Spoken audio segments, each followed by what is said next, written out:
Well, I've been asked to talk about money language, the nonverbal language of money, and so I want to tell you what a drunk, a pimp, and a dirty old man taught me about the way that our money can actually hinder our ministry rather than helping it. It all started on an African bus years ago. I got onto the bus with my African evangelist friends. They took seats near the front of the bus, and the only seat left was at the very back. So I made my way to the back of the bus, got myself settled in, and exchanged greetings with the men in the row in front of me. On my right was a guy with a cube alginate container from which he kept drinking his home-brewed beer. He was the drunk. On the other side were two men sitting in the other seat. One was a grizzled, elderly man, very, very wrinkled, who had a Coke bottle. And he would take the Coke, take a sip, measure 2 fingers. It wasn't quite down enough. He would take another sip. And when he finally got it to 2 fingers, he pulled a brown envelope out of his pocket, poured a brown powder into the Coke bottle, shook it up, drank it. And as I watched this process, the young man sitting next to him turned to me and said in Shona, "Do you know what that is?" And I said, "Well, yes, it's muti, it's medicine." He said, "But do you know what kind of medicine?" I said, "Well, no, I don't." And he said, "Well, tonight I am taking him to a township, and he is going to be with 5 women." And suddenly I realized he had just been taking African Viagra.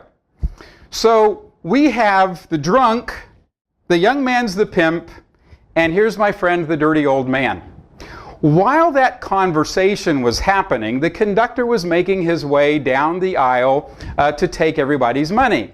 He was about 3 rows in front, and I pulled out my $2 Zimbabwe bill so that I would be ready to pay him. Suddenly, the old wrinkled man, the dirty old man, turned around, slapped my hand, and said in their language, Shona, "Put your money away. You hold your money like a rich man."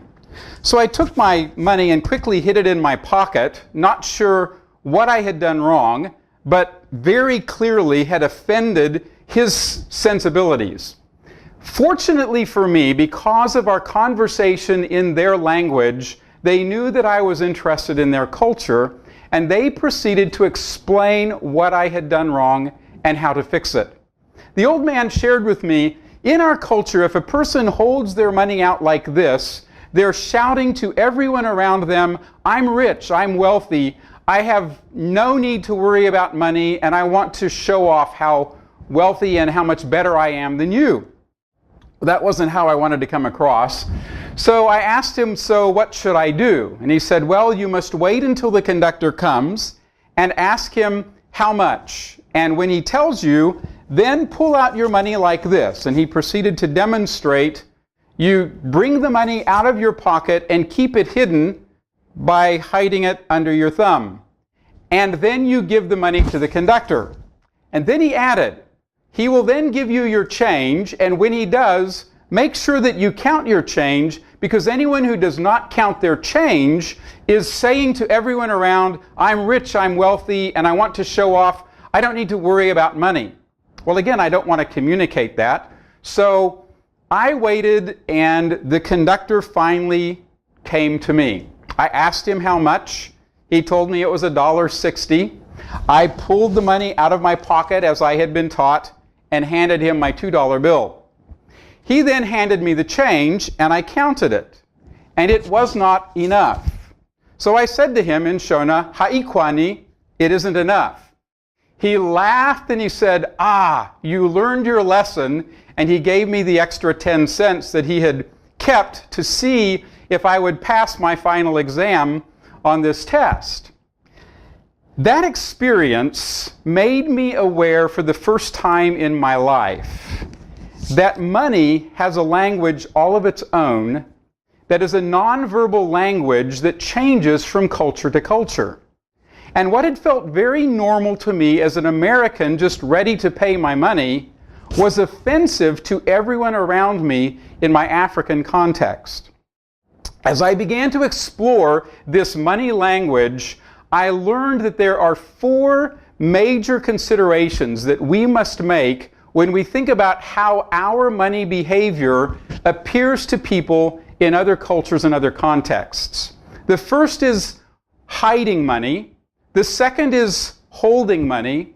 The third is handing over money. And the last that we'll talk about is helping people with money. So let's talk first about hiding money. Every culture has appropriate places and ways to hide the money before you carry out a transaction. And even in this Zimbabwe situation, at the moment that I would hand it over, I needed to keep the money hidden because in their culture, keeping the money hidden is a very important value.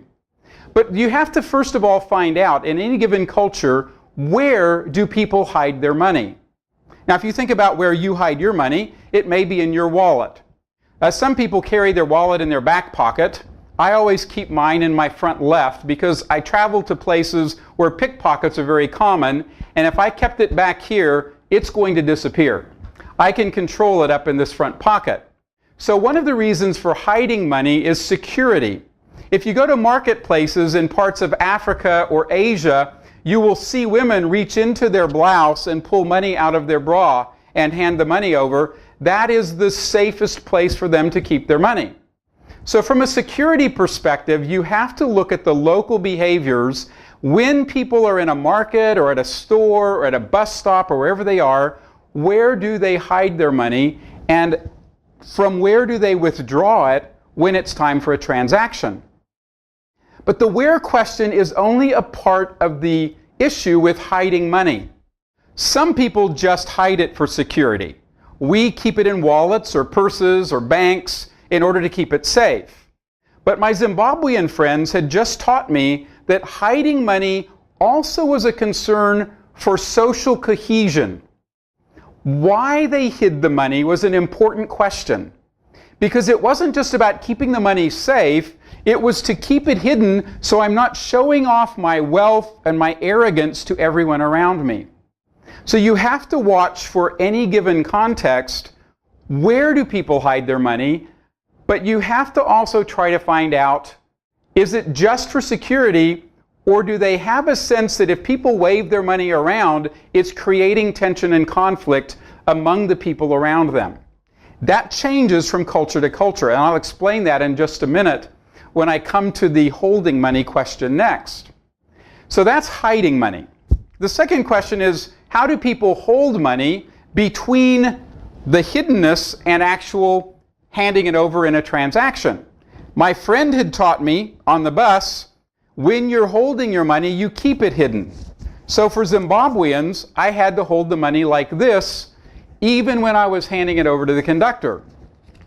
But recently, my wife and I were traveling in India on a bus. So it was like the same situation, and yet I looked around the bus to see what the money holding behavior was, and everybody on the bus had their rupees out like this in a V fold, waiting to pay the conductor as he came down the aisle.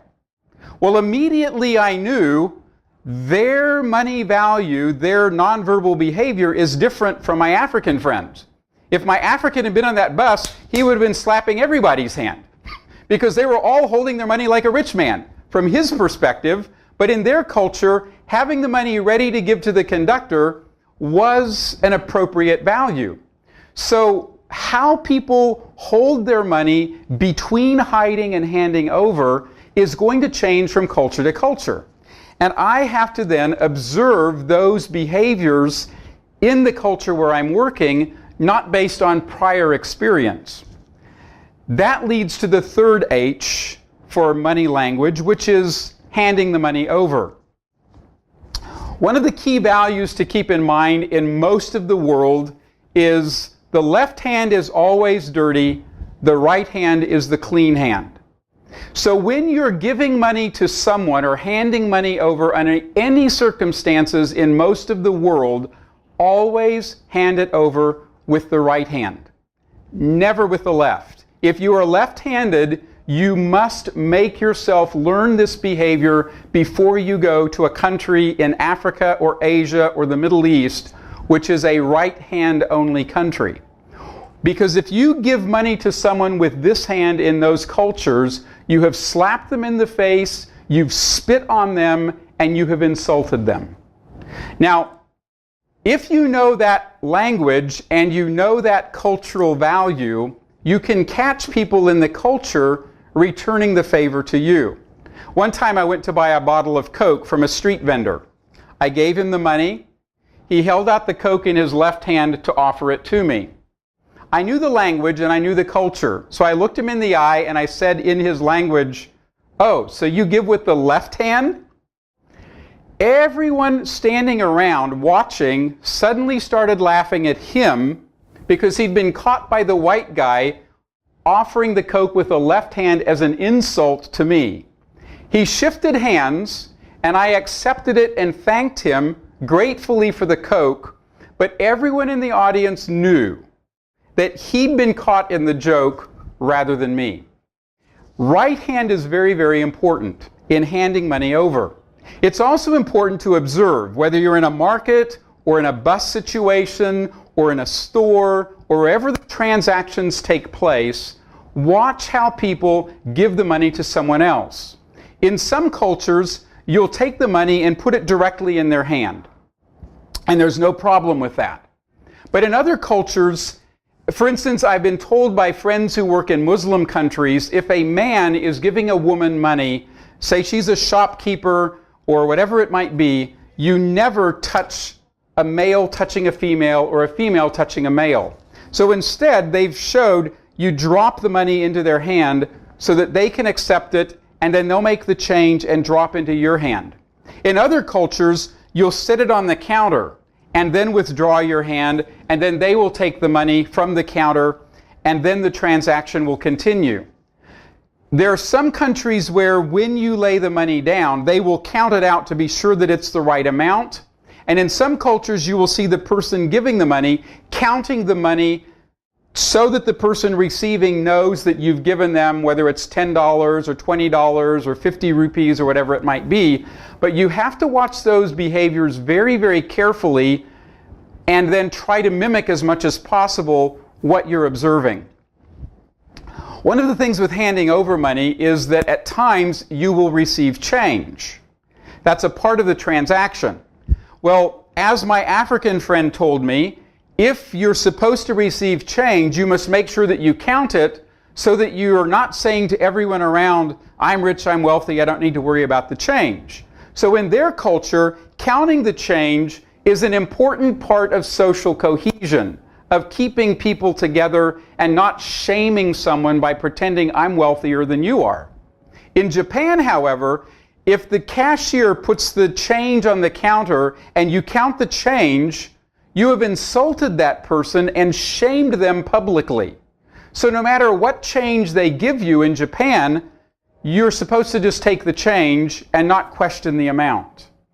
Different cultures will value that change behavior in different ways, and instead of just doing the American thing of, I need to make sure I didn't get shortchanged here, you might need to accept being shortchanged in order not to shame someone publicly in front of everyone in the store by insisting on, you didn't give me 2 pennies that I need to have the right amount of change. So negotiating those hiding money, holding money, handing money over issues are critical in building relationships with people in other countries. But all three of those combine for the final H, which is helping people. Every culture has unique ways of helping someone in a way that says to them, we're equals, and it's not me over you as your benefactor.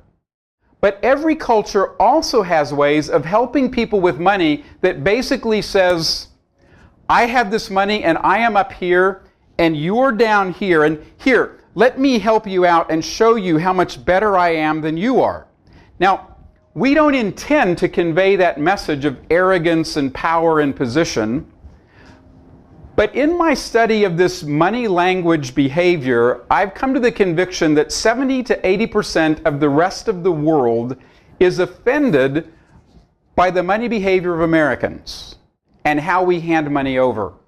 There's something about our behavior that puts people down even when we do not intend it. And it's not that I'm wanting to offend or hurt people, but as I give money over, if I'm not careful, I'm slapping the person in the face who I'm trying to help. Now, they will take the money, they'll smile, they'll say thank you, but inside, they've been deeply hurt and wounded by the way the money was given. So let me give you an example that happened to me in Africa as I learned this money language and brought all these pieces together. A friend of mine who was an elder in the church with which we worked came to me and said, "Could you help me out with school fees for my daughter? I don't have money right now to pay her fees, but could you loan me the money and then I'll pay you back in 2 weeks?" I didn't have the money with me, fortunately, and so I said to him, "Well, I'd be glad to help. Could you come to my house tomorrow and let's talk about it and I'll see what I can do." So the next day in the afternoon after work, he came, knocked on the door, we sat down, we talked for about 30 minutes about family, about the weather, about the job. You always have to build a relationship, never get to the business immediately.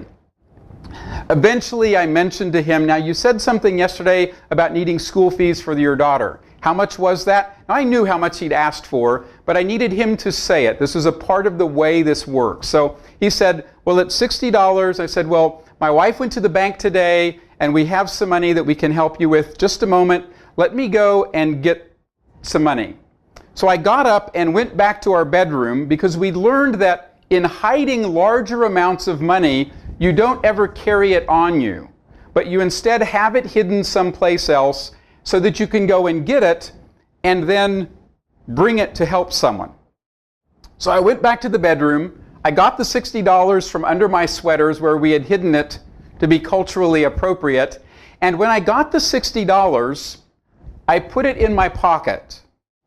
Everything in me as an American wanted to just come out with the $60 and say, "Here you go, let me help you out." But that was the worst thing I could have possibly done for his culture. It would have basically said to him, Mr. Pennington went back to the money tree in his bedroom, he picked $60 off, and he's given me the $60. In addition, by coming out with my $60 in my hand, standing up and walking up to him who's sitting down, "Here, let me help you with the $60, I've slapped him in the face and insulted him by that transaction. So I've learned enough not to do it. So the money is in my pocket the way my dirty old man friend had taught me on the bus. I sat back down, talked with my friend for 5 more minutes about other things, the church and some other items, and I said, "Now, it was $60, right?" "Yes, we need $60 for school fees." So I pulled the money out, and I'd asked my wife specifically to get 6 $10 bills. Because in a loan, you do hold the money out and you actually count the money. I'd been taught that. So I counted the money to him, 10, 20, 30, 40, 50, $60, right? And he said, "Yes, that's what I needed. Thank you very much." I said, "Okay, I'm glad that we could help." And I gave him the money. We talked a little bit more. He excused himself and went home for the evening. Now remember, he told me, "And I'll pay you back in 2 weeks."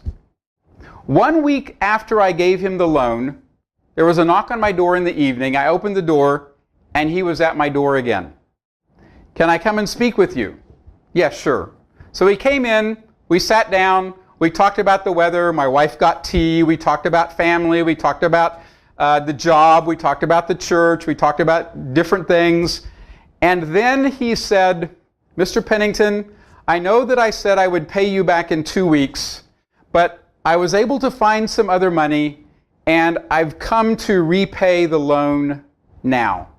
I said, "Oh, well, that's okay. It's fine." He said, No. I wanted to repay the loan as quickly as I could because I realized that you did not have much money, but that you were willing to help me anyway." I didn't say a word about the fact that we were the poorest missionaries in the country and that money didn't grow on trees and that we weren't just extravagantly wealthy.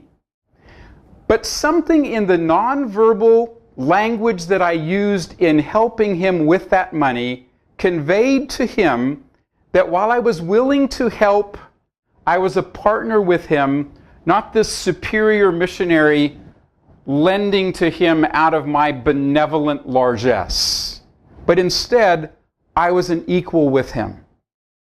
He gave me the $60 back, and from that moment on, our relationship transformed. From missionary and elder in the church to partners in ministry who at times cried together and prayed together and worked together to break a church free from being dependent on permanent Western funding to being completely dependent on God's provision through the people in the congregation. All because I listened to the drunk, the pimp, and the dirty old man on the bus and learned how to use money in a locally appropriate way. So as you travel, whether it's on a short-term trip or long-term, I'm convinced that in many ways, the language of money is a more important language to learn quickly than the verbal language. Because you can learn to speak the language fluently, as some of us in Zimbabwe did, but if you don't learn this language, you will slap people in the face and insult them repeatedly without any intention, and in fact not even being aware that it's happening. It always surprises me that globally, Americans are incredibly generous, and yet the people that we often help most generously hate and despise and resent us. I've come to be convinced that the reason for that negative view of American generosity is because the way we give it ignores the local rules of hiding money, holding money, handing money over, and of helping people with money in ways that build respect and dignity rather than disrespect and insult. We have to learn the local money language so that when we go to any other part of the world, we are shouting to them in their own money language, God loves you and He respects you and He cares deeply for you. Thank you very much.